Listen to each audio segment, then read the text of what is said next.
Tadi ditanyakan kepada saya apakah saya berinvestasi panjang atau pendek. Tentu saja saya adalah seorang investor jangka panjang. Tadi kan saya mengatakan tidur adalah yang terbaik, ya. Tapi ada syaratnya kalau kita sudah memiliki perusahaan yang hebat. Kalau kita belum memiliki perusahaan yang hebat, jangan tidur dulu, celaka ya. Kita harus bekerja. Ada riset mengatakan semakin kita aktif bertransaksi, dia berbanding terbalik dengan keuntungan kita.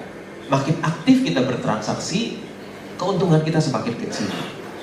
Tapi kalau kita makin tidak aktif, keuntungan kita makin membesar.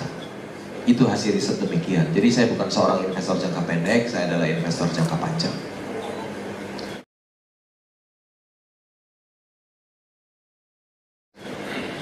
Hak dan kewajiban seorang pemegang saham. Ya, kita bisa bertanya.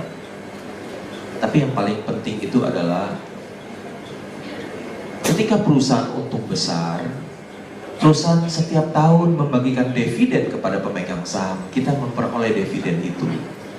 Dividen itu tidak didapatkan, keuntungan perusahaan itu kita bisa dapatkan, tetapi para direksi dan komisaris, manajer dan seluruh karyawan tidak mendapatkan keuntungan perusahaan. Mereka hanya terima gaji dan bonus. Keuntungan perusahaan adalah milik pemegang saham. Jadi setiap tahun keuntungannya berapa dibagikan, saya yang mendapatkan, pemegang saham yang mendapatkan. Yang tidak bekerja yang mendapatkan. Itulah nikmatnya menjadi seorang pemilik perusahaan, jadi pemegang saham. Kewajiban. Saya menjadi seorang investor saham selama 26 tahun, rasanya saya nggak memiliki kewajiban apa-apa ya. Hanya punya hak tetapi tidak memiliki kewajiban. Tapi tentu saja ketika kita ingin memiliki saham perusahaan, kita harus mengeluarkan uang untuk membelinya. Jadi kita harus membeli, mengeluarkan uang, setelah itu kita mendapatkan hak tetapi tidak memiliki kewajiban. Nikmat lagi ya, seorang pemegang saham itu tidak ada kewajiban, hanya memiliki hak.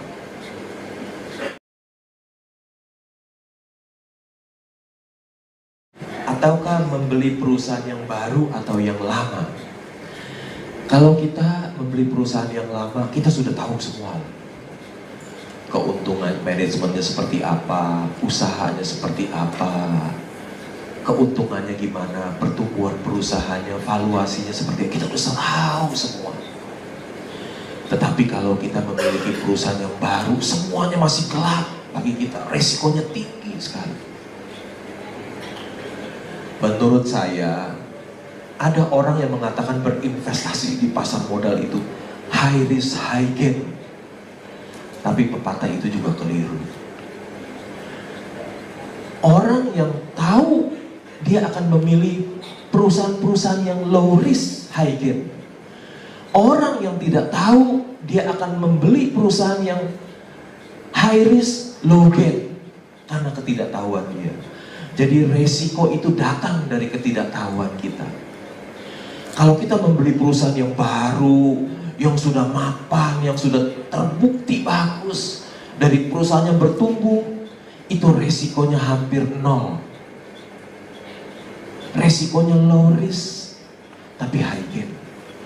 Tapi kalau kita membeli perusahaan yang belum jelas perusahaan baru seperti apa, itu high risk. Risikonya tinggi. Jadi lebih baik kita berinvestasi itu memikirkan uang kita dulu. Kita harus menyelamatkan uang kita dulu. Artinya kita harus berinvestasi yang risikonya sangat rendah, yang kemungkinan keuntungannya tidak terbatas. Kalau kita memasuki perusahaan yang baru, wah risiko tinggi, tidak aman bagi uang kita. Jadi saya pikir lebih baik memilih perusahaan yang sudah jelas resiko kita rendah. Kalau kita lihat Warren Buffett beli Coca-Cola, perusahaan lama atau perusahaan baru? Perusahaan lama. Dia beli Gillette, pisau cukur, juga perusahaan lama. Dia beli perusahaan kereta api, baru apa lama? Perusahaan lama, perusahaan kereta api. Dia beli perusahaan yang sudah terbukti, artinya resiko rendah. Dia pikirin uang dia dulu, jangan sampai hilang. Dia tidak pikirkan keuntungannya berapa, yang penting uangnya dulu. Yang punya resiko rendah, dia beli saham-saham Bank of America, di Goldman Sachs, itu perusahaan-perusahaan yang sudah lama semua. Beli perusahaan yang lama itu aman, resiko rendah. Yang harus kita pikirkan ketika berinvestasi adalah keamanan uang kita dulu, resikonya rendah. Jangan pikirkan keuntungannya. Kira-kira demikian jawaban saya.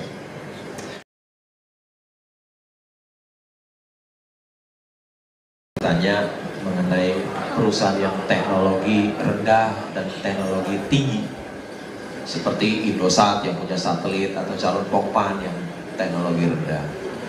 Karena perusahaan yang teknologi tinggi itu belanja modalnya sangat besar, sedangkan teknologi rendah belanja modalnya kecil, seperti Unilever. Ya, buat Rinso ya begitu terus, perubahannya hanya sedikit sekali, tidak, modalnya tidak ganti-ganti.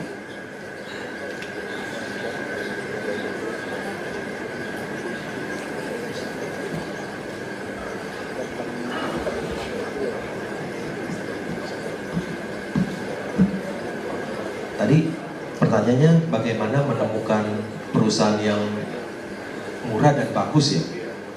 Oh, bagaimana bisa menemukan perusahaan yang murah dan bagus? Tentu kita harus melakukan pekerjaan rumah. Tiap hari kita membaca koran, membaca laporan keuangan. Apa yang dilakukan Warren Buffett? Satu hari dia 6 jam membaca itu, membaca laporan keuangan, membaca koran untuk menemukan perusahaan yang bagus dan murah. Jadi ada, bukan datang dari langit, tapi dari membaca, dari apa yang dia tahu, dia temukan, oh ini perusahaan ini bagus, perusahaan ini murah. Dari wartawan yang menulis, laporan keuangan yang dia baca.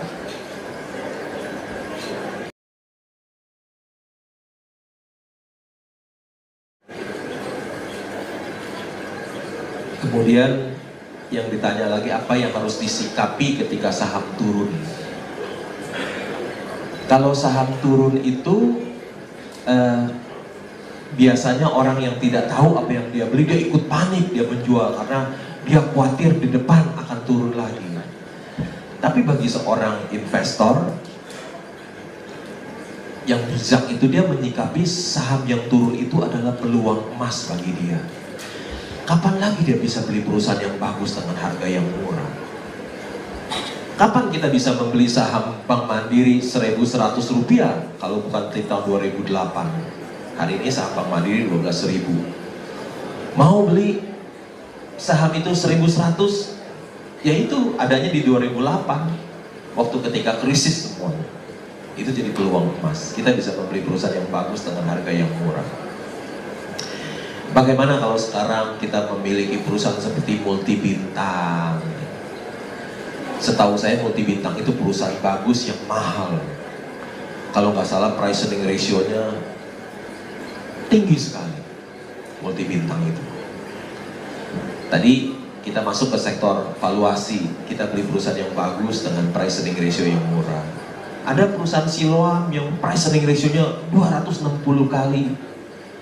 Kita tidak mau beli, bagus tapi mahal.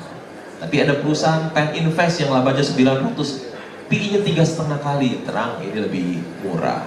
Karena average price earning ratio di Bursa Efek Indonesia sekarang 22 kali.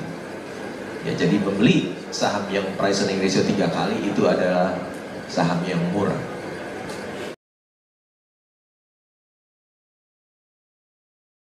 Bagaimana masa depan saham tambang batu bara?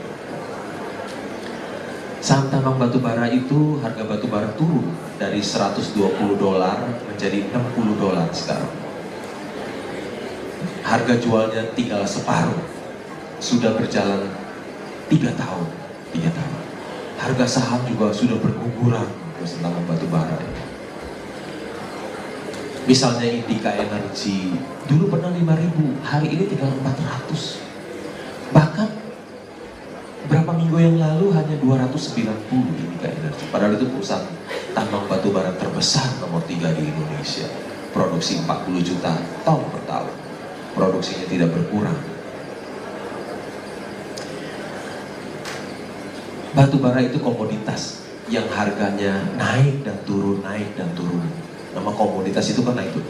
Ketika dia naik, dia turun. Ketika dia turun, satu hari dia akan naik kembali. Tapi kalau dia naik kembali, apakah kita sudah siap dengan harga saham yang sudah turun 90% lebih? Seperti itu.